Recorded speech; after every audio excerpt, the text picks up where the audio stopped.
नमस्कार। मैं हूं संजीव श्रीवास्तव। आप देख रहे हैं 4 PM न्यूज नेटवर्क।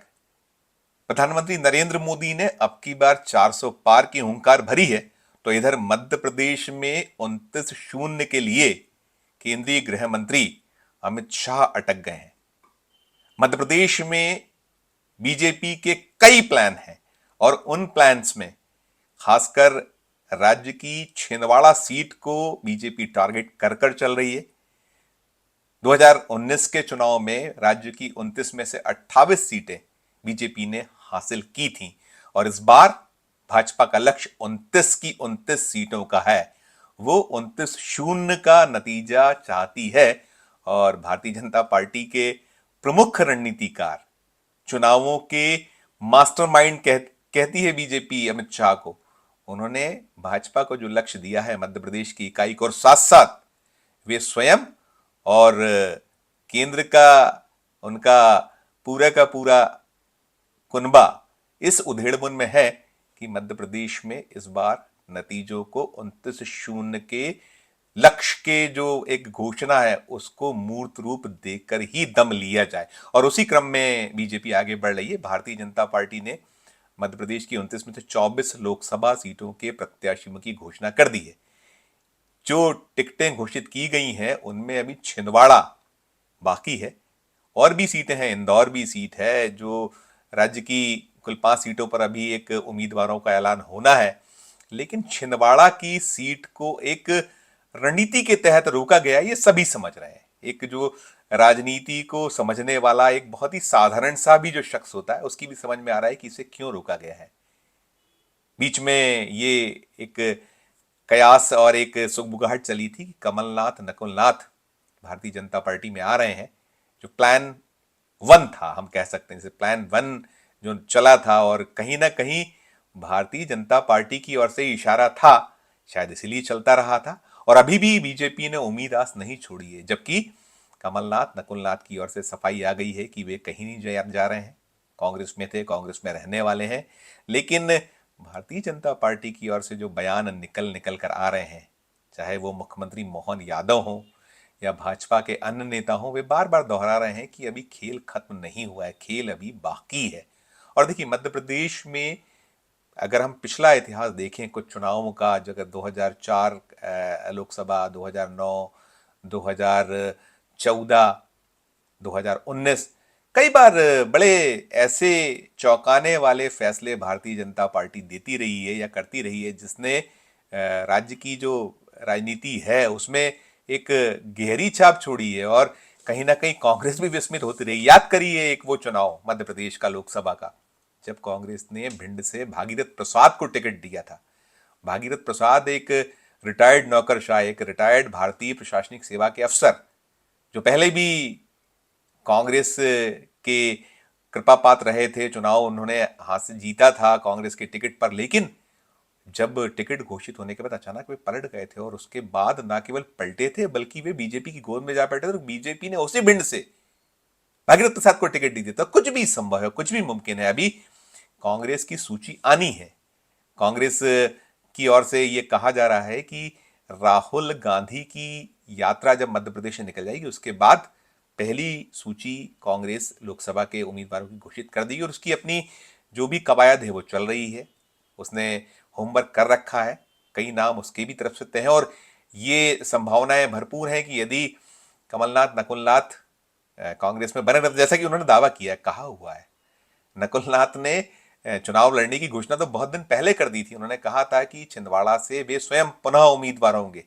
और उसके बाद जो कुछ हुआ था छिंदवाड़ा और दिल्ली में, जो नौटंकी चली थी या जो एक घटनाक्रम चला था, जिसमें ये लग रहा था कि अब किसी भी क्षण, किसी भी वक्त कमलनाथ और नकुलनाथ कांग्रेस का हाथ छोड़कर भाजपा का दामन थाम लेंगे, वो मसला फिलहाल रुक गया है, टल गया है, थम गया है। और ये सफाई आ गई, जैसा मैंने कहा कि नकुलनाथ ने कह दिया है कि ना वे जा रहे हैं ना उनके पिताश्री कमलनाथ बीजेपी में जाने वाले हैं। लेकिन भारतीय जनता पार्टी जिस उधेड़बुन में है उसको लेकर वो जो जिस तरीके के फैसले करती है, और देखिए वो दिल्ली में जब विरोध हुआ था कमलनाथ का, बीजेपी की ओर से खुलकर विरोध किया गया था। मोदी शाह की भारतीय जनता पार्टी का कोई नेता ऐसे खुलकर विरोध कर पाए, ये मुमकिन नहीं है। कहते हैं ना मोदी है तो मुमकिन है, लेकिन मोदी है तो ऐसी उनके या बीजेपी के नेतृत्व की बिना इशारे के वो कर पाना संभव नहीं था, जिसमें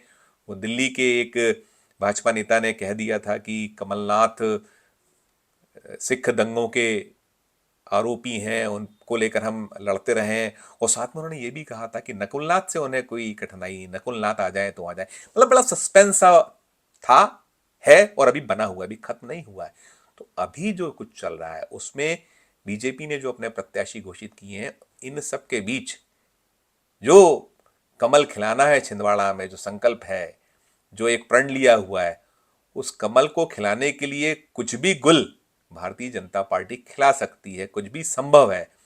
अब वहां जो ताल ठोकी थी पूर्व मुख्यमंत्री शिवराज सिंह चौहान ने कि वे छिंदवाड़ा से प्रत्याशी बनने के संकेत दिए थे कि अगर पार्टी उन्हें आदेश दे तो वे वहां जो कमलनाथ हैं उस कमलनाथ की बगिया में छिंदवाड़ा जो अजय सीट है, जब से ये सीट बनी है एकमात्र 1997 का दौर था, जब 1996 के लोकसभा चुनाव के बाद चूंकि वहां कमलनाथ को टिकट नहीं मिला था, हवाला में नाम आने के बाद अलका नाथ को कांग्रेस ने टिकट दिया था, वे जीती थी।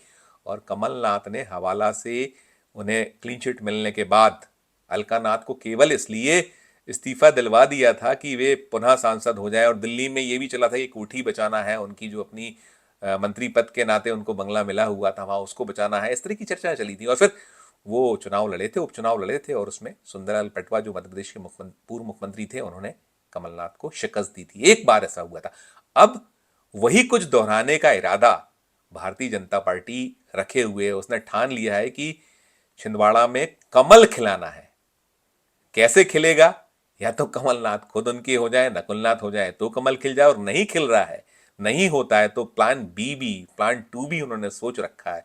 और प्लान टू में जो निकल कर आ रहा है, अभी जो सूची आई है उस सूची में एक नाम छूटा हुआ है, और पूरी संभावना है, संकेत है ऐसे कि भारतीय जनता पार्टी को यदि नकुलनाथ कमलनाथ के सामने यदि अब जो बदले हुए हालातों में नकुलनाथ को कांग्रेस टिकट देती है या जो भी उसका आदेश होता है वहां, उन परिस्थितियों में नकुलनाथ कमलनाथ को शिकस्त देने के लिए या कांग्रेस का जो प्रत्याशी होगा उसे कैसे शिकस्त दी जाए, इसके लिए जो नाम है वो नाम है मध्य प्रदेश के पूर्व मंत्री, भारतीय जनता पार्टी मध्य प्रदेश के एक बड़े ऐसे नाम चेहरा, भले ही अभी वो मध्य प्रदेश विधानसभा 2023 के चुनावों को हार गए थे, अपनी सीट हारे थे, उन्हें लेकर बड़ा एक ऐसा स्थिति रही थी कि निकल कर आ रहा था कि कमजोर है उनकी स्थिति, और वो चुनाव हारे। वे जो चाणक्य हैं, भारतीय जनता पार्टी जिन्हें चाणक्य कहती है, चुनावी मास्टर कहती है, अपना केंद्रीय गृह मंत्री अमित शाह, उनके लखते जिगर, उनके खासुल खास, उनके कृपा पात्र नरोत्तम मिश्रा, संभावनाएं संकेत यही निकल कर आ रहे हैं कि अभी जो आने वाले दिनों में कांग्रेस का क्या रुख होता है, कमलनाथ नकुलनाथ का कदम क्या होता है, उसके मद्देनजर हालात अगर बनते हैं कि वहां नकुलनाथ कमलनाथ और कांग्रेस को शिकस्त देने जैसे हालात बनते हैं, या अन्य उम्मीदवार भी कोई होता है, आप कुछ भी नहीं कह सकते। देखिए जैसा भारतीय जनता पार्टी करती है, अब कुछ वैसे ही फैसले कांग्रेस में भी हो रहे हैं, और कांग्रेस इसलिए भी अब थोड़ा सख्त हो रही है कि जो कुछ अभी एपिसोड हुआ, उस एपिसोड के बाद आज निकल कर आया कि राहुल गांधी ने वैसी तवज्जो कमलनाथ को नहीं दी। आज जब वो मध्य प्रदेश में अपनी यात्रा लेकर मुरैना से प्रविष्ट हुए, और अभी वो 6 मार्च तक यहाँ मध्य प्रदेश में रहने वाले हैं, तो उन सबके बीच कुछ भी हो सकता है, कुछ भी संभव है। राजनीति है, राजनीति तो संभावनाओं का ही खेल माना जाता है। तो ऐसे में बड़ा नाम जो निकल कर आता है, जो मशक्कत रही है, अभी टिकटों की कवायद रही थी, नरोत्तम मिश्रा का नाम भोपाल की पैनल में था, मुरैना से उनका नाम लिया गया था, साथ साथ ये भी कहा गया था कि ऐसा कुछ हालात बने तो ग्वालियर से भी उन्हें चुनाव लड़ा जा सकता है। और नरोत्तम मिश्रा ऐसा चेहरा बन चुके हैं मध्य प्रदेश में कि उन्हें पूरा मध्य प्रदेश जानता है, छिंदवाड़ा से भी वे भिग गए हैं और उनको भी छिंदवाड़ा या मध्य प्रदेश पूरा जानता है। तो कुछ भी संभव। और इसके साथ साथ जैसा अभी शिवराज सिंह चौहान के साथ हुआ कि उन्हें दिल्ली ले जाने का मूड दिखाया गया, उन्हें विदिशा से टिकट दिया गया है, राज्य की राजनीति से दूर रखने की बात है, तो ये भी निकल कर आ रहा है कि नरोत्तम मिश्रा के लिए पार्टी ने जरूर कुछ ना कुछ सोच रखा है। वे मध्य प्रदेश में जो 2020 में पुनः भारतीय जनता पार्टी की सरकार बनी थी, उसमें बहुत अहम रोल नरोत्तम मिश्रा का रहा था। और अनेक अवसरों पर जो तोड़फोड़ की राजनीति मोदी शाह युग में शुरू हुई है, मध्य प्रदेश में उसके मास्टरमाइंड नरोत्तम मिश्रा माने जाते हैं। वो इसको सामंजस्य बनाते हैं। अभी भी जो दल बदल हो रहे हैं, हर दल बदल में कांग्रेस के लोग हों या अन्य दलों के लोग हों, जब वो बीजेपी में शामिल होते हैं तो नरोत्तम मिश्रा प्रमुखता से दिखते हैं। तो ये साफ नजर आ रहा है कि पार्टी का भरोसा उन पर भरपूर है, पार्टी उन्हें तवज्जो पूरी तरह से दे रही हो। अब एक चीज और भी है, यदि ये सब जो संकेत मिल रहे हैं, जो संभावनाएं बन रही है, वैसा कुछ होता है और कहीं छिंदवाड़ा में वो कमल नहीं खिल पाता है जिसकी उम्मीद लगाकर बैठी है बीजेपी, उसके रणनीतिकार मोदी शाह, तो उन हालातों में भी यदि जो मैंने कहा ऐसे हालात बनते हैं कि वहां से प्रत्याशी नरोत्तम मिश्रा को बना दिया जाता है, होते हैं वे, जिसकी की संभावनाएं बहुत प्रबल हैं, साफ संकेत हैं कि अब आर पार की लड़ाई है छिंदवाड़ा को लेकर, तो सब कुछ करेगी बीजेपी। और उसमें कहीं कोई सफलता नहीं मिलती तो उसके बाद का भी प्लान ये मोदी शाह के द्वारा सोच लिया गया। ऐसी सूचनाएं, ऐसे संकेत निकल रहे हैं और उसके तहत ये तय है कि अब जो मध्य प्रदेश में सिनेरियो है उसमें 28 जैसी स्थिति तो बनने की संभावनाएं भरपूर लग रही हैं, भरपूर हैं। और गुना सीट अब की बार ज्योतिरादित्य सिंधिया गंवा देंगे, हार जाएंगे, इसकी संभावनाएं भी ना के बराबर हैं। और ऐसा कुछ हुआ तो राज्यसभा की एक सीट खाली हो जाएगी और राज्यसभा के लिए एक रास्ता बना रहेगा नरोत्तम मिश्रा के लिए। साथ साथ भारतीय जनता पार्टी के प्रदेश अध्यक्ष का भी पद है जो फिलहाल एक्सटेंशन पर है। और अभी जो बीजेपी के प्रदेश अध्यक्ष वी डी शर्मा हैं, वे खजुराहो से उम्मीदवार घोषित कर दिए गए, तो खजुराहो भी बड़ी सुरक्षित सीटों में शुमार है। वो सीट भी बीजेपी सदैव जीती है। और इस बार तो भारतीय जनता पार्टी ये दावा कर रही है कि पिछली बार हम 4.5 लाख प्लस से जीते थे, इस बार वो जो चुनाव का परिणाम होगा वो बहुत अप्रत्याशित होगा, 5-6 लाख, 6 लाख, 7 लाख भी हो सकता है, ऐसा मानकर चली। तो बहरहाल वो सीट यदि जीतते हैं तो बीजेपी प्रदेश अध्यक्ष का पद खाली होगा। इसके साथ साथ विदिशा जो पारंपरिक सीट है बीजेपी की, उस गढ़ में 5 बार के पूर्व सांसद मध्य प्रदेश के पूर्व मुख्यमंत्री शिवराज सिंह चौहान उम्मीदवार हैं। यदि वो जीत जाते हैं, और जीतना है, सुनिश्चित सा है, उस सीट को भी वो हार जाएंगे तो मान के चलिए फिर देश में भारतीय जनता पार्टी की जो 272 की सीटों का तक पहुंचना तो संभव ही नहीं होगा।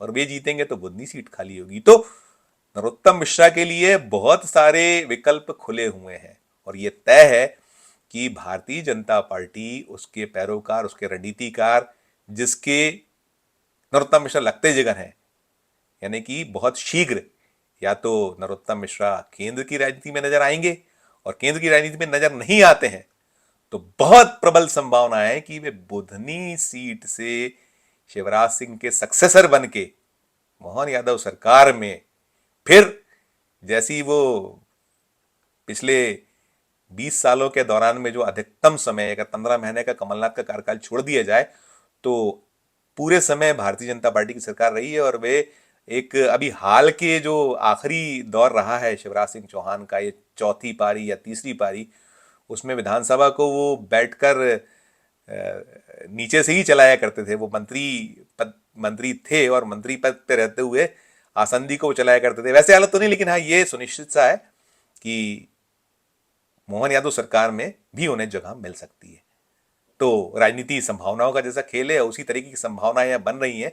और नरोत्तम मिश्रा के भविष्य को लेकर जो लोग सवाल उठा रहे हैं या सोच रहे हैं कि नरोत्तम मिश्रा का जो फिलहाल जो राजनीति के मुख्य धारा में रहने का दौर है थमसा गया है, अभी उन्हें और लंबा इंतजार करना है, तो मैं तो ऐसा मानकर चल रहा हूं कि वो दिन दूर नहीं जब नरोत्तम मिश्रा, चाहे वो केंद्र हो या मध्य प्रदेश हो, दोनों की जो राजनीति की मुख्य धारा है उससे जुड़े नजर आएंगे। इस वीडियो में फिलहाल इतना ही। हम फिर किसी नई वीडियो के साथ आपके समक्ष उपस्थित होंगे।